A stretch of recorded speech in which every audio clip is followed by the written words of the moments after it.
Bismillahirrahmanirrahim. Assalamualaikum warahmatullahi wabarakatuh. Selamat siang, selamat pagi, selamat malam semuanya. Kami dari kelompok 9 pengantar pendidikan akan membahas tentang permasalahan pendidikan, khususnya di Indonesia. Di kelompok kami ada beberapa anggota.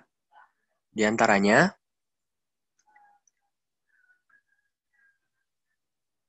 Akbar Ramdhani Herudin, Siti Syifa, Ridwan Zamroni, dan juga Safira Oktavia.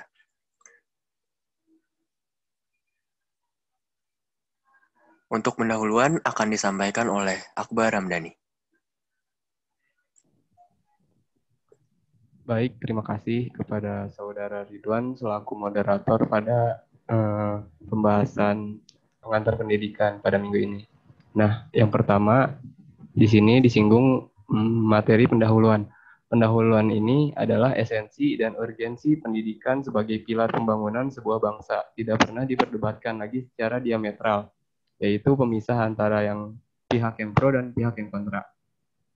Namun ketika masuk ke dalam aras ataupun arus yang lebih luas ataupun yang lebih teknis dalam pembahasannya, maka disitulah akan terjadi tarik ulur, terjadinya pro dan kontra, serta terjadinya beragam hambatan ataupun beragam masalah yang timbul dalam konteks yang lebih luas. Banyak faktor yang menyebabkan laju pendidikan ini tidak berjalan secara optimal. Faktor tersebut dapat diakibatkan ataupun disebabkan dari berbagai komponen sistem pendidikan. Nah, oleh karena itu, pada bagian ini, penulis akan membahas beragam jenis masalah ataupun problematika serta beragam alternatif ataupun solusi yang akan disediakan. Lanjut. Yang pertama ini adalah persoalan yang berkaitan dengan bangku kebijakan pendidikan dapat menyediakan kesempatan yang seluas-luasnya kepada seluruh warga negara untuk memperoleh pendidikan yang ideal. Tujuan yang tergandung dalam pemerataan pendidikan tersebut yaitu menyiapkan masyarakat untuk dapat berpartisipasi dalam pembangunan, khususnya pendidikan formal ataupun pendidikan persekolahan yang berjenjang. Dan tiap jenjang ini memiliki fungsinya masing-masing. Lanjut. Nah, adapun faktor-faktor penyebab terjadinya ketidakmerataan dalam sistem pendidikan ini yang pertama adalah faktor geografis. Faktor geografis Indonesia persebaran pulau-pulau menjadi penghambat pemerataan pendidikan. Nah, yang sudah kita ketahui bahwa faktor geografis ini sangat mempengaruhi terhadap pendidikan, baik itu dari daerah-daerah yang jauh dari pusat pemerintahan. Hal-hal tersebut akan menjadi ataupun akan mengakibatkan terjadinya ketidakpemerataan antara suatu daerah dengan daerah lainnya. Kemudian yang kedua adalah faktor ledakan pertumbuhan penduduk. Indonesia menjadi salah satu negara dengan jumlah kependudukan yang sangat banyak. Hal tersebut menjadi faktor yang mengakibatkan ketidakbisan seluruh warganya itu untuk mendapatkan pendidikan yang sepantasnya mereka dapatkan. Yang ketiga adalah faktor sosial dan budaya. Ada beberapa problematika sosial yang mengakibatkan pemerataan pendidikan ini kurang berjalan optimal. Misalnya kenakalan remaja yang menyebabkan putus sekolah. Yang keempat ada faktor ekonomi. Masih banyaknya eksploitasi anak oleh orang tua sehingga mengganggu anak untuk mendapatkan pendidikan yang lebih pantas. Yang terakhir ada faktor kebijakan politik. Belum meratanya kualitas dan kuantitas guru yang bekerja di pedalaman tanah air Indonesia akibat pengkotak-kotakan daerah yang jauh dan dekat dengan pusat pemerintahan Indonesia. Lanjut.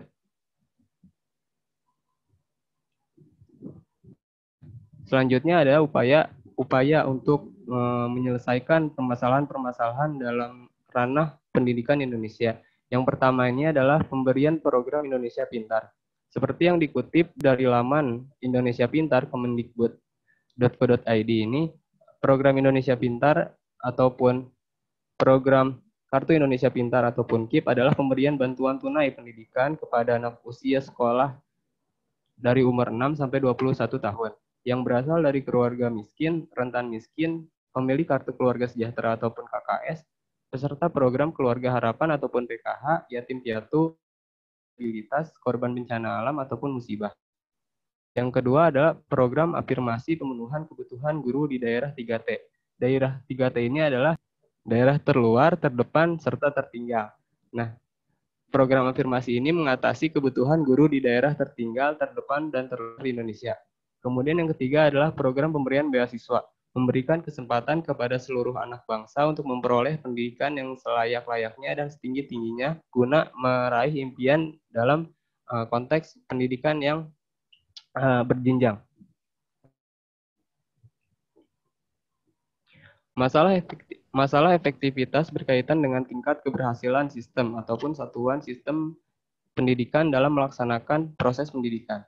Selain itu juga berkaitan dengan rasio antara tujuan pendidikan dengan hasil pendidikan. Artinya sejauh mana tingkat kesesuaian antara apa yang diharapkan dengan apa yang dihasilkan, baik berupa hal kuantitas maupun kualitas.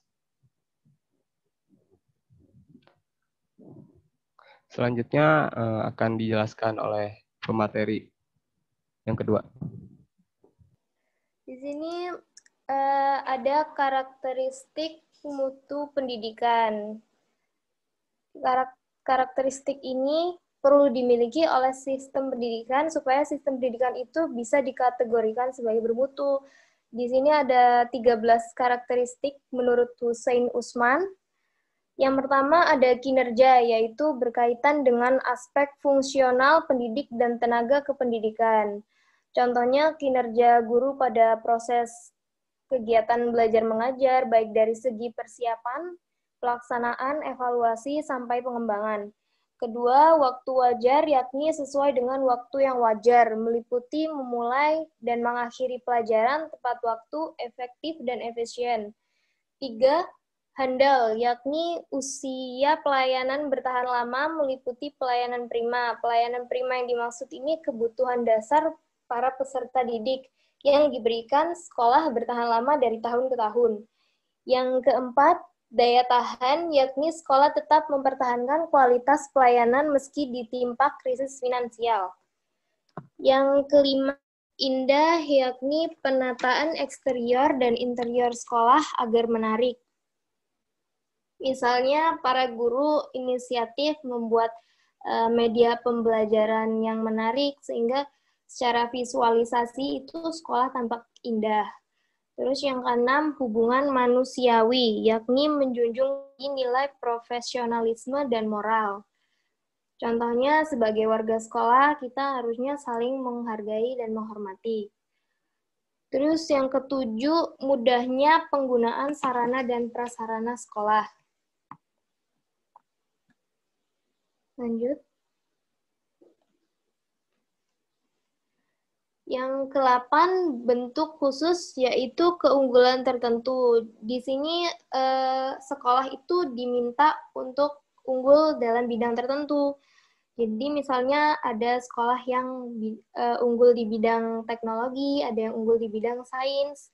Terus yang ke-9, standar tertentu, yaitu memenuhi standar tertentu, standar minimal yang maksud.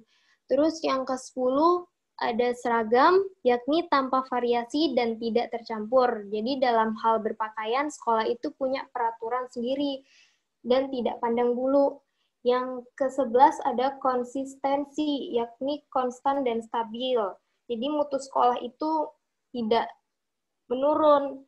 Terus yang ke-12 mampu melayani, yakni mampu memberikan pelayanan prima. Yang ke-13, ketepatan, yakni ketepatan dalam memberikan pelayanan sesuai kebutuhan para peserta didik. Lanjut.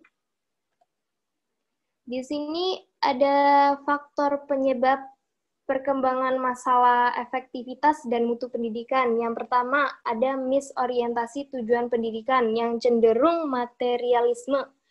Yang kedua, pengembangan kebijakan pendidikan berbasis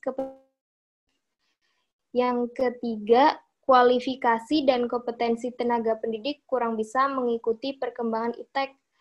Yang keempat, sarana dan prasarana pendidikan kurang memadai. Biasanya ini terjadi di daerah-daerah pedalaman yang memang kurang perhatian pemerintah.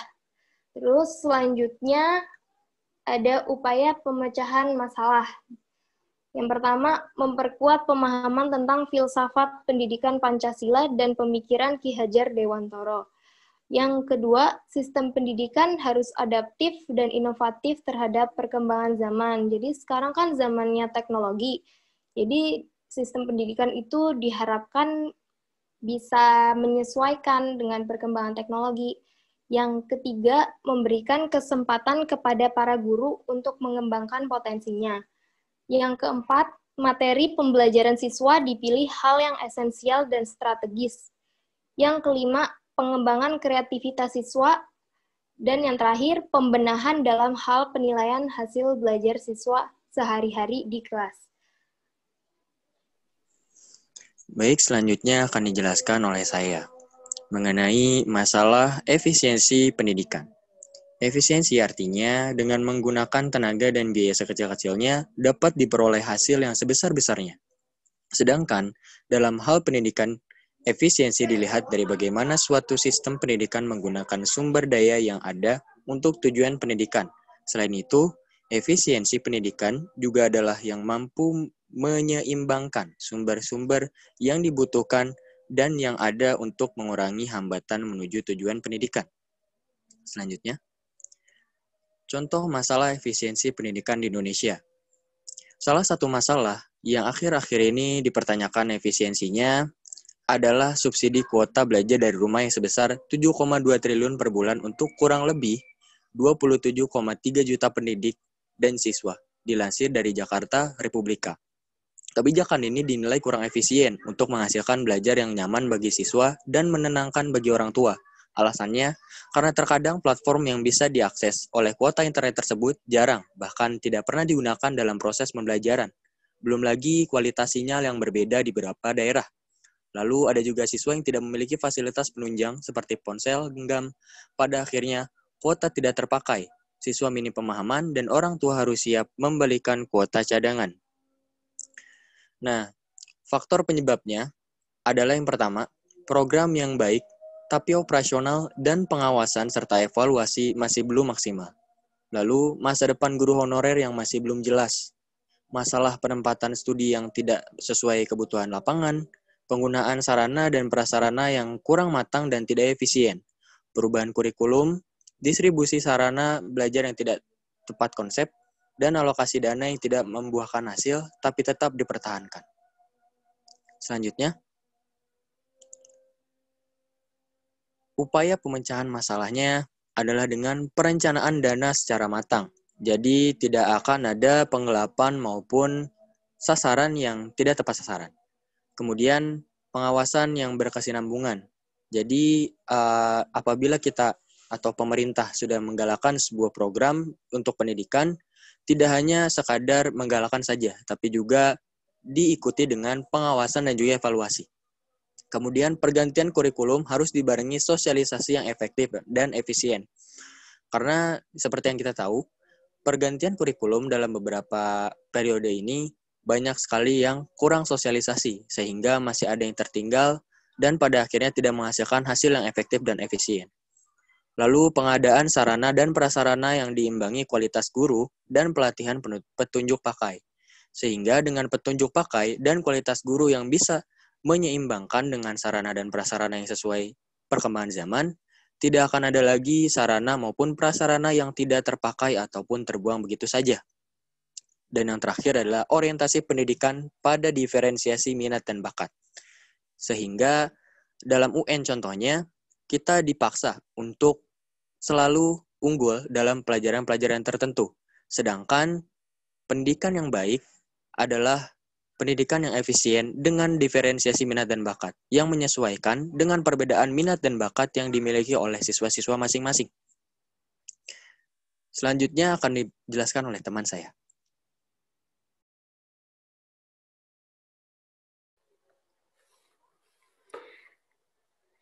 Selanjutnya ada masalah relevansi pendidikan.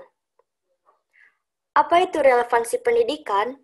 Relevansi pendidikan merupakan kesesuaian antara pendidikan dengan perkembangan di masyarakat.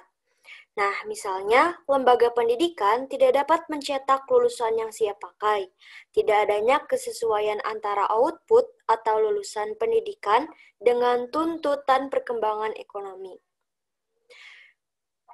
Lalu, apa tujuan dari peningkatan relevansi dalam sistem pendidikan? Upaya peningkatan relevansi dalam sistem pendidikan bertujuan agar hasil pendidikan sesuai dengan kebutuhan peserta didik. Dalam artian, proses pendidikan dapat memberikan dampak pemenuhan kebutuhan peserta didik, baik kebutuhan kerja, kehidupan di masyarakat, dan melanjutkan ke jenjang yang lebih tinggi. Jadi dapat disimpulkan bahwa relevan berarti bersangkut paut, kait-mengait, dan berguna secara langsung.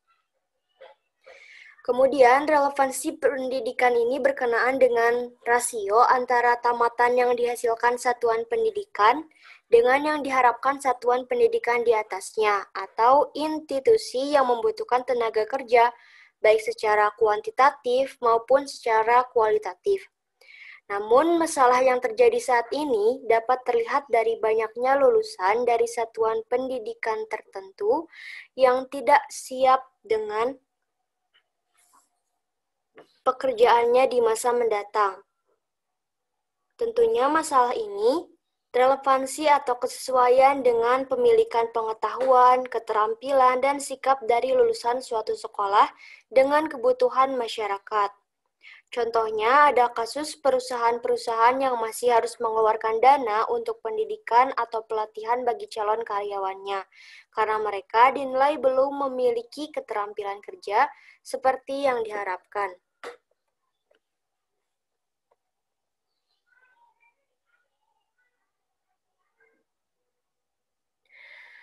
Kemudian yang selanjutnya adalah faktor penyebab tidak relevannya pendidikan.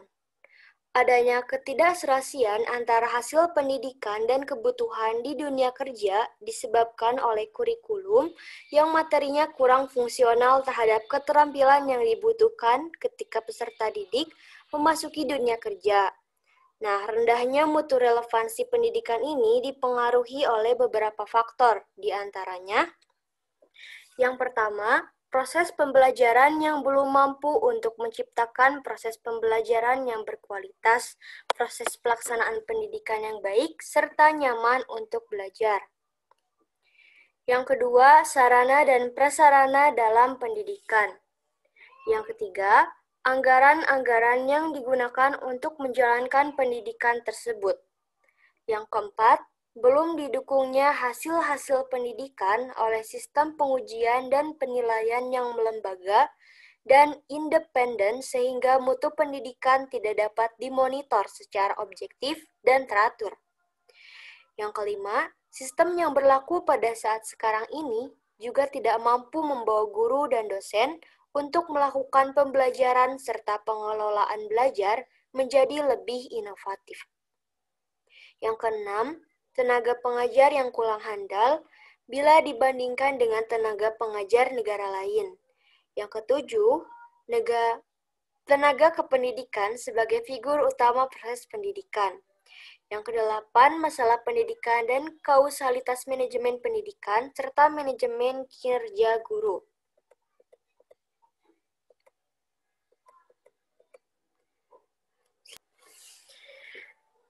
Yang selanjutnya ada upaya pemecahan masalah. Yang pertama, dapat menyediakan kesempatan pemerataan belajar. Artinya, semua warga negara yang membutuhkan pendidikan dapat ditampung dalam suatu satuan pendidikan, tanpa memandang status ekonominya ataupun asal-usulnya. Yang kedua, dapat mencapai hasil yang bermutu. Artinya, perencanaan, pemrosesan pendidikan dapat mencapai hasil sesuai dengan tujuan yang telah dirumuskan. Yang ketiga, pendidikan efektif perlu ditingkatkan secara terprogram. Yang keempat, pelaksanaan kegiatan kulikuler dan ekstrakurikuler. Nah, pelaksanaan kegiatan kulikuler dan ekstrakurikuler ini harus dilakukan dengan penuh kesungguhan dan diperhitungkan dalam penentuan nilai akhir ataupun kelulusan. Yang kelima, melakukan penyusunan yang mantap terhadap potensi siswa melalui keragaman jenis program studi. Yang keenam, memberi perhatian terhadap tenaga kependidikan prajabatan, dan jabatan. Yang ketujuh, memperluas lapangan kerja. Dan yang kedelapan, memberikan pendidikan lanjut berbasis minat yang digratiskan. Tentunya digratiskan oleh pemerintah agar peserta didik dapat bekerja dengan bahagia karena berbasis minat dan kreativitas. Baik, demikianlah presentasi yang telah dilakukan oleh kelompok kami. Saya sebagai perwakilan dari kelompok 9 mengucapkan terima kasih atas perhatiannya. Dan juga mohon maaf apabila ada kesalahan maupun kekurangan dalam presentasi kami. Semoga kedepannya menjadi lebih baik dan lebih baik lagi. Amin. Maka dari itu, saya dan juga teman-teman saya pamit undur diri. Untuk pertanyaan maupun diskusi bisa dilakukan di hari yang sudah ditentukan. Terima kasih. Wassalamualaikum warahmatullahi wabarakatuh. Tadam. Yeay. Kirim.